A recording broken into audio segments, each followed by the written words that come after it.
It's time for another podcast edition of A Sandwich and Some Lovin'. Hey, I'm Kellie Raspberry Evans. And I'm Alan Evans. We're back, babe. Yes. We're back. Have I told you lately how much I love being Mrs. Evans? Have I told you lately that I love you? Wow.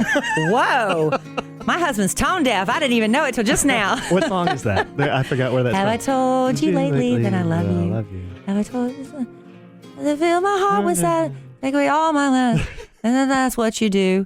Who sings that? Wait. Rod Stewart. Oh, yeah, that's right. There you go. Rod Stewart. It came to me eventually. I wouldn't be very good at that Shazam show. So we are back for another edition. I'm surprised I keep getting asked back to do this. Well, honey, it's our podcast. Oh. I couldn't do it without you because the whole premise of it is keeping my man happy by making him a sandwich and loving on him. A sandwich and some loving to keep your man happy. That's right. Speaking of, I don't know why I just thought of this, but speaking of back, how many songs can you list that have the word back in them? Oh, gosh, baby. Seriously? Yeah, come on, give me some. Well, Back in Black. Back in Black. We're not going back and forth? Baby Got Back. Back Where We Belong. Back in the Saddle. You made a list. You're reading them. That's not fair.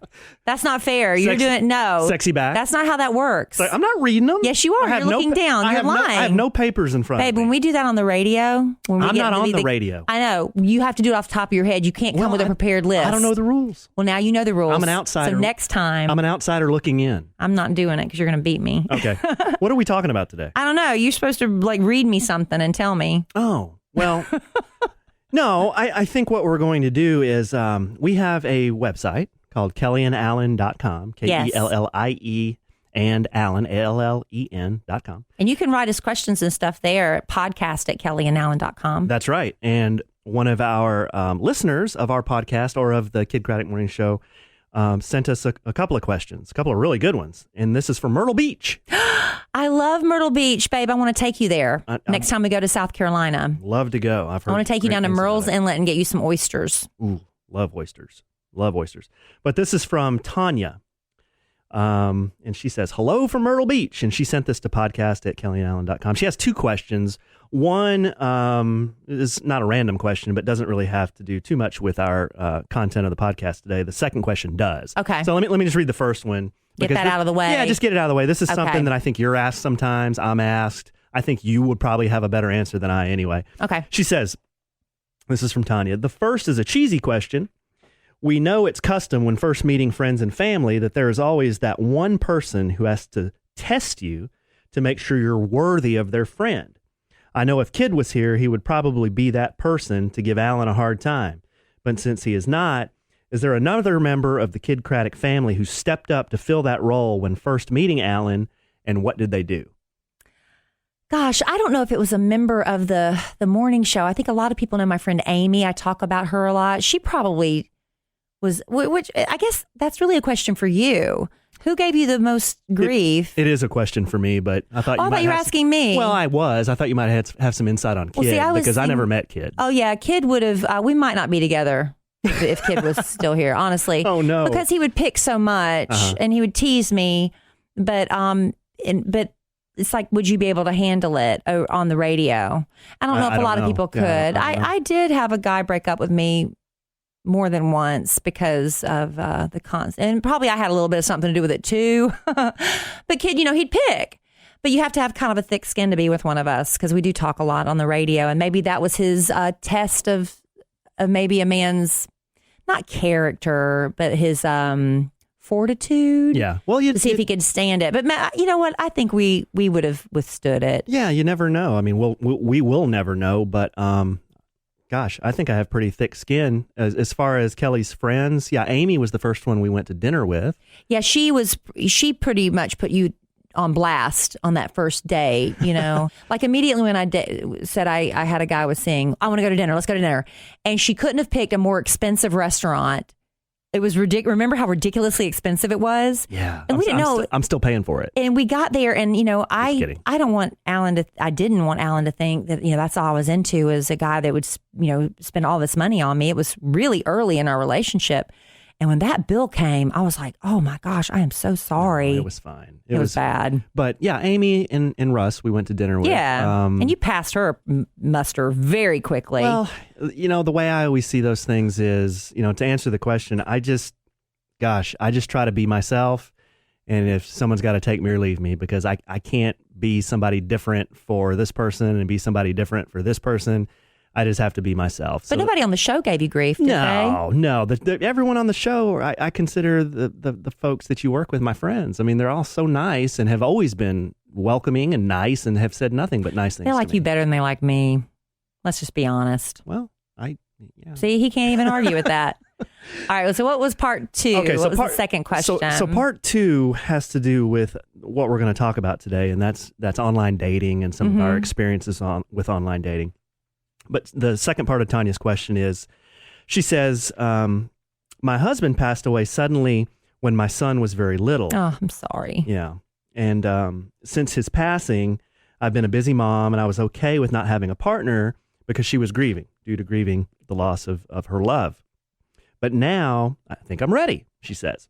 My son is older now. He's entering his last year of high school. Oh, my. Yeah. He'll be headed off to college soon. So she feels like the dating scene has changed so much since she last went out on a date, so I'm nervous. Yeah, totally get that. We'll talk about that here in a second. As two people who have experienced life and past relationships and have children, can you give me any pointers to getting back out there? Well, back in the day when people first started doing, online dating and all these websites, I was against it. I was of that mindset. You have to meet in person. It has to happen organically and naturally, and you can't force it. That is bull. I mean, in this day and age, the way life is, if I hadn't have gone on social media, I would have. I mean, I know God planned for me and Alan to be together, and I feel like he chose him for me. I don't know how else he would have brought us together. I think that's the medium that God used for me to meet Alan, because I don't know how else I would have met you. We didn't go in the same circles. We didn't know the same people. We didn't live near each other. Well, we lived, we would have never 15 minutes. We would have never met. I didn't listen to the show. I mean, he didn't listen to the show. He knew who I was because, just because, I'm on the radio in Dallas. He knew my name. Right. But we would have never met. So all the stigma and the embarrassment of, meeting through these dating websites, I think has gone out the window. That's the first thing. So I would get on, there's plenty of fish, there's Tinder, there's Match, there's everything. We met on Bumble. That's my favorite. Now if you're listening to a podcast in a small town, this one might not work for you because Bumble is still very new, considering all the other ones that are out there. So there's not as many people on it. So me being in a big city, I could be on Bumble and there's plenty of men for me to choose from. But if you're in a small town and you're doing the 20-mile radius, you might have 2 men. If you do the 50-mile, you might get maybe 5 or 6. Then you're looking at 100-mile, so it's a little bit more difficult. So you can spread yourself out over a few dating websites. I'm speaking from my experience, and then you can give yours if you don't mind, honey. But then the first time I tried the online dating, I put too much importance on each date. This had to be it. I'm talking the first time I tried it. It's like, this is it. If this doesn't work, I'm just not doing it again. And that was the completely wrong attitude. I did eventually, meet somebody, but I was disappointed a lot because if it didn't go well, I beat myself up. I'm not going to do it again. Oh, I'm bored. I'm just going to try it again. It was just not the right mindset. Now, so I met somebody. I did date for a while. It didn't work out. I took a few months off. And then when I was ready to get back on, it was the end of 2015. I said, I'm just going to have fun. I'm just really going to have fun. I'm just going to date guys. And I almost made it like a job. I know that job and fun doesn't sound like they go together, but I really did look at it that way. It's like my goal is to meet someone. That was my purpose. And so what do? I had the right mindset. I wasn't looking for every date to be the one. I was just going to go out, have fun, see what happened. And I would literally go on 5 dates sometimes in 1 week. How do you do that with a kid? Well, you have to be very creative. I'd go to lunch dates when she was in school. If her father had her for visitation, I'd try to line up 2 or 3 dates that weekend. A date doesn't have to be dinner, dancing, movie, all that stuff. It could just be meeting for a quick cocktail or something. It does, so that's what I did. And Alan when I met him, we went for sushi, even though I don't eat sushi. I love California rolls on a Sunday night. That's what worked out.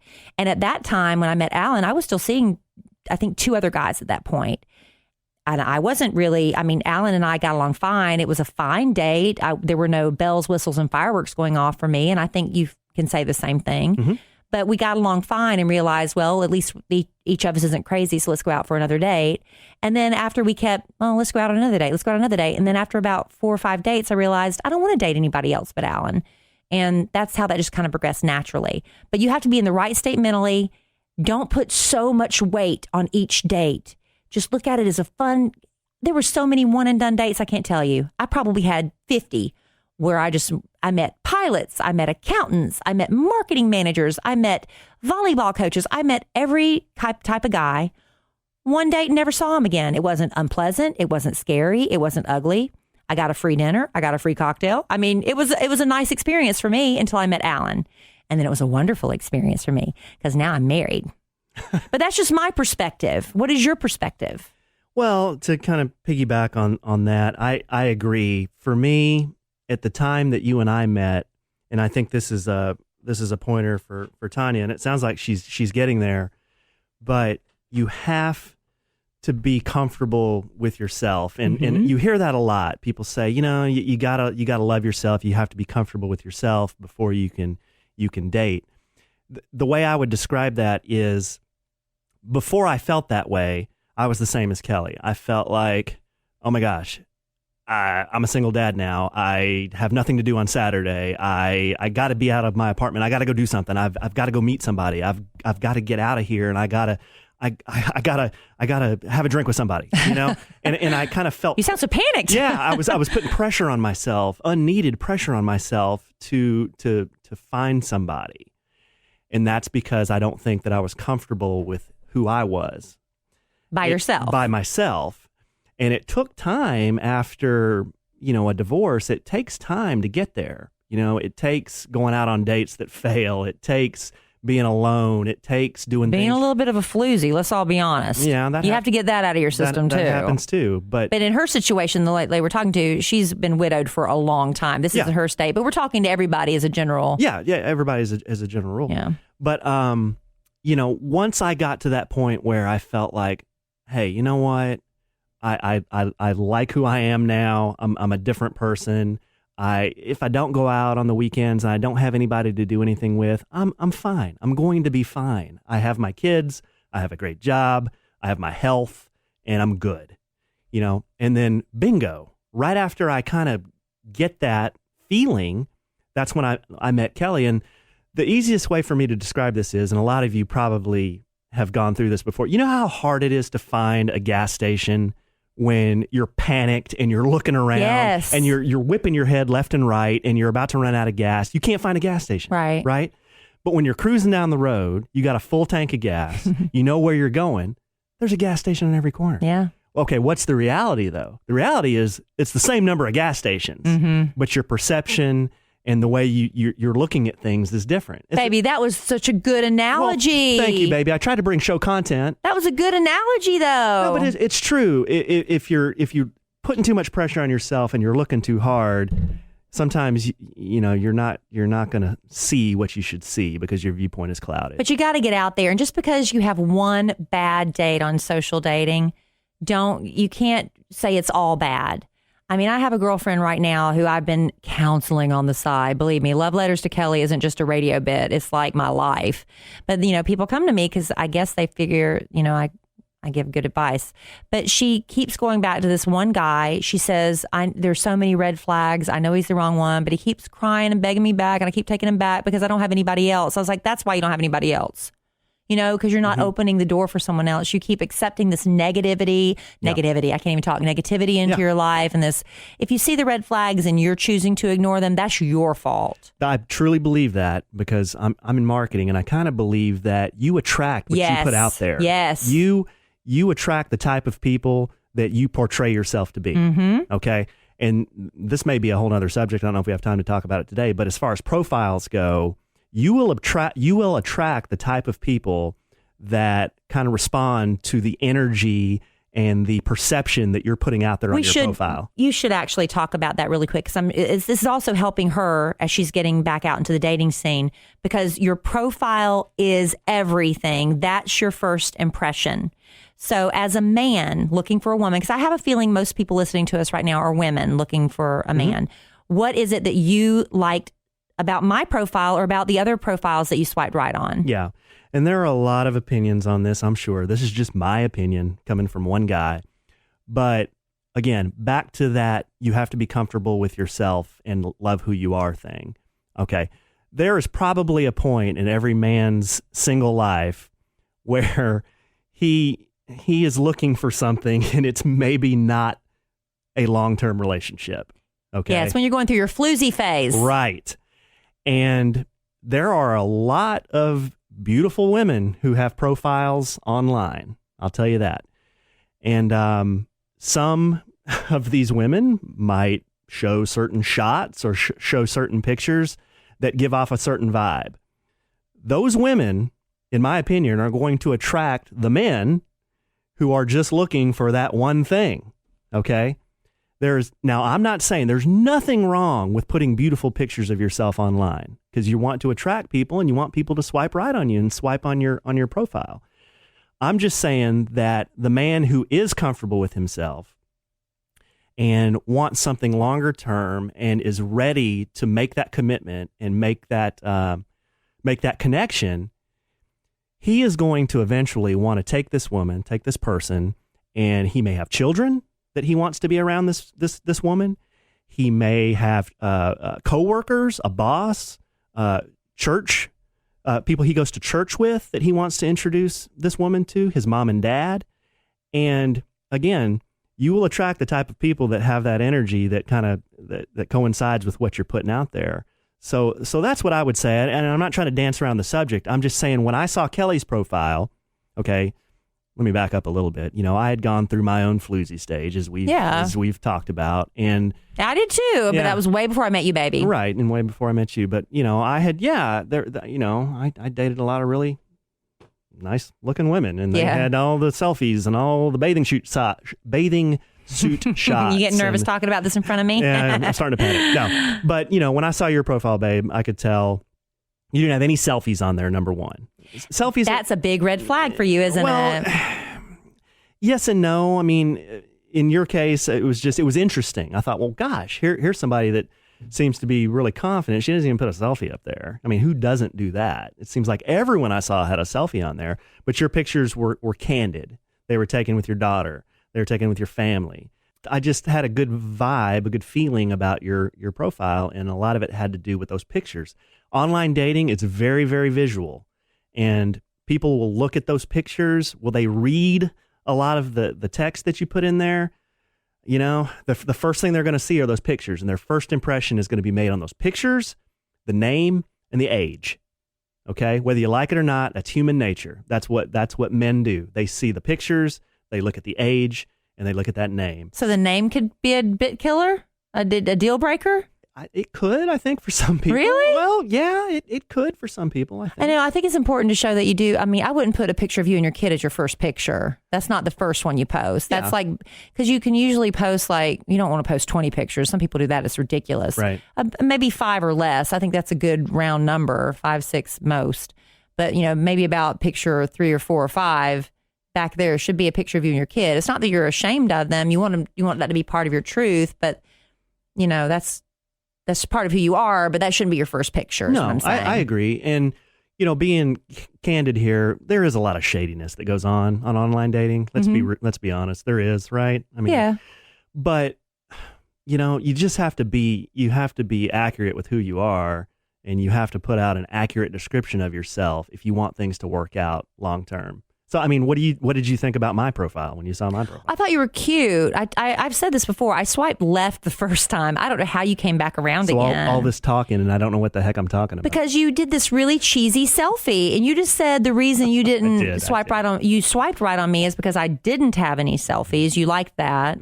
Because a woman of a certain age, I'm sorry, you don't need to be posting selfies. If I go on your Facebook page and I see nothing but selfie, selfie, selfie, selfie, selfie, you got a problem, because that says a lot about you. Yeah. It's like, I need constant approval and somebody telling me how cute I am every day. That's, come on. You're too old for that.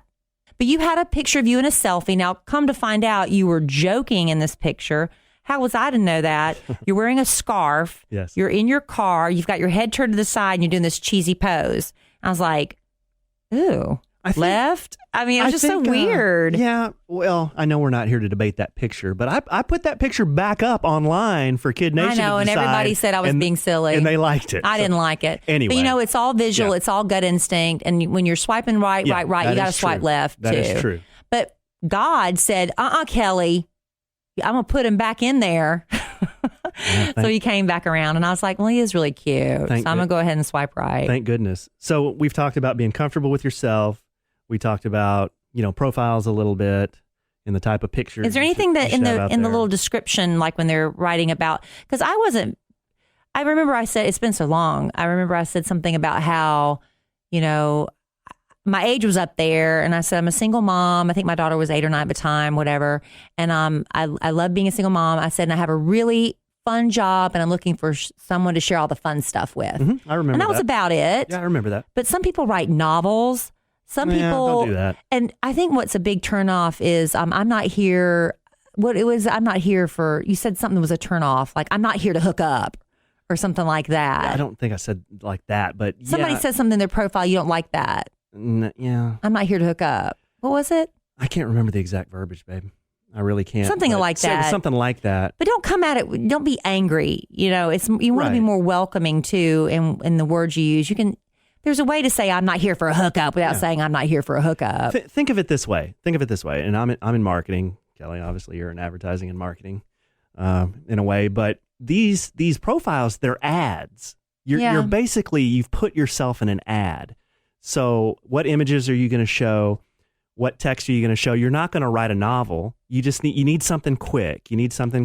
Guys, don't lie about your age or your height. Oh, that's the truth. I mean, come on, man. Just put it out there. Who cares? You are what you are. So, and I'll be honest, it is important to women. I mean, we give men grief saying all you care about is weight. You have some little 5'4" guy try to swipe right, and you're like, no, what? Why? And I had some men who were very honest about their height. I had some men say, I am not looking for a woman who is over 30 or over 5'6". And I'm like, thank you very much. And I swipe left because that saves us both so much time. It saves you time, and you look like a better person after the fact if you're just true to who you are. Okay, this is who I am. I'm not going to try to misrepresent myself. And post realistic pictures, but make sure they're warm, engaging, that you have something, it's not just a selfie, that you've actually shown that you're doing stuff. Here's one that, now that we're talking about it, used to drive me nuts. And that's where, and I know girls, they like to go out and take pictures of the big group of girls out having a good time. Yeah. And man, there's a bunch of good looking people in the picture. I can't tell who is who because I don't know anybody. So don't post a picture of 10 of you when, you're in that group and I can't tell who you are. I mean, you've posted a group picture and maybe 2 other shots, and it's really difficult. When you all kind of look the same anyway. Everybody kind of looks the same anyway. You're in the sorority pose, or everyone's out at the bar, and it's kind of a fuzzy picture. It's like, don't make me do that work. Yeah. I mean, just post something that's easy for that viewer, that swiper. Yeah, but to see. I guess basically the whole thing is make sure you're right with you. It sounds like you're ready. This particular woman that wrote the letter, you're ready to get back out there, but make sure you have the right attitude about it. You're good. You're obviously good by yourself, but who doesn't want to share life with someone?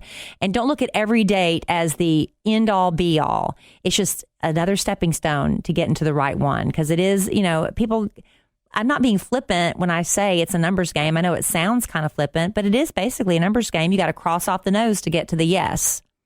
And that's my advice on that. Agreed.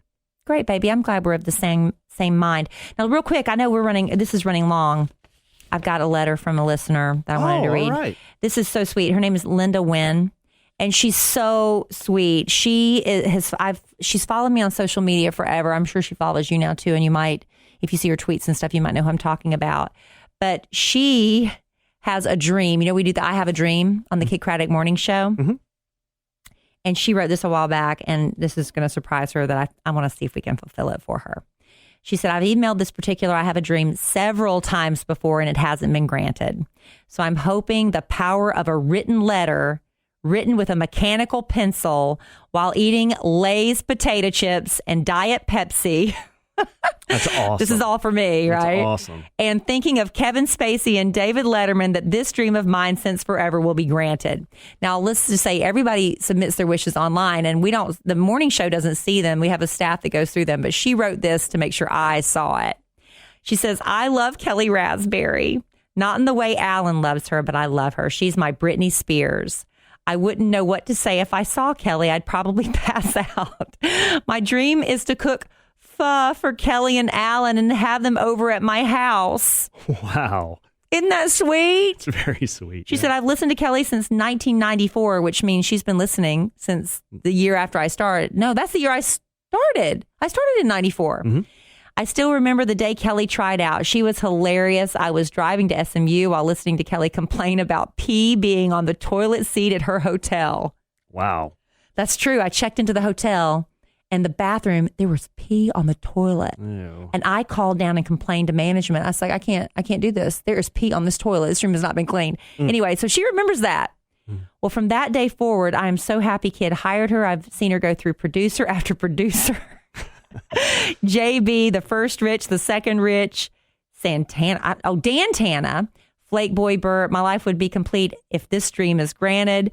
I know it's highly unlikely since Kellie doesn't like listeners. She put a smiley face, but it's worth a shot. That's not true, by the way, that you don't like listeners. I know kids used to say that, so everybody believes it. Kellie is marrying an Asian, so it's only right that I cook some Asian for her and Alan. I hope my wish is granted. I know Kellie's very busy with wedding planning. We'll see. I told you this. She wrote this a while back. So I'm willing to wait until after the wedding. Thank you. And that's from Linda Wynn. Baby, what do you think? That should be granted. Here's the deal. Now, we got to go to her house. She wants to cook for us in her home. That is very sweet. And when you write out a letter in mechanical pencil, because she knows how much I love mechanical pencils. Did she put a stamp on there too? On that? Yeah, envelope? she actually, honey, not only did she send this wish in the same envelope, she sent a donation to Kids. Oh, wow. And she gave us a little gift so we can have a date night. She gave us a gift card to a movie. Good grief. I'm serious. She's so sweet. Her name's Linda?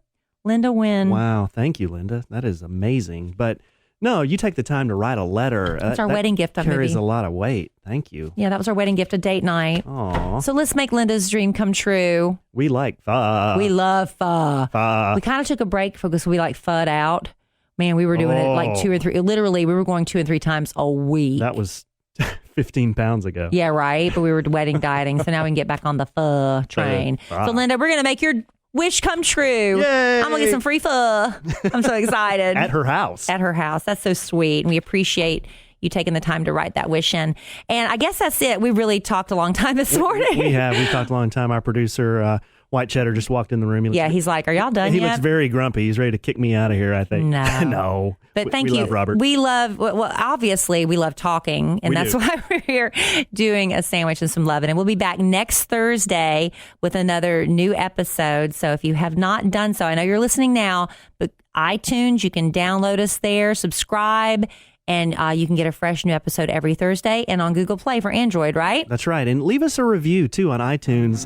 If you like it, cool. Hey, if you don't like it, cool. Just let us know what we can do better. And again, send us your questions at podcast@kellyandalan.com. So, in the immortal words of the great Keanu Reeves, life is good when you have a good sandwich.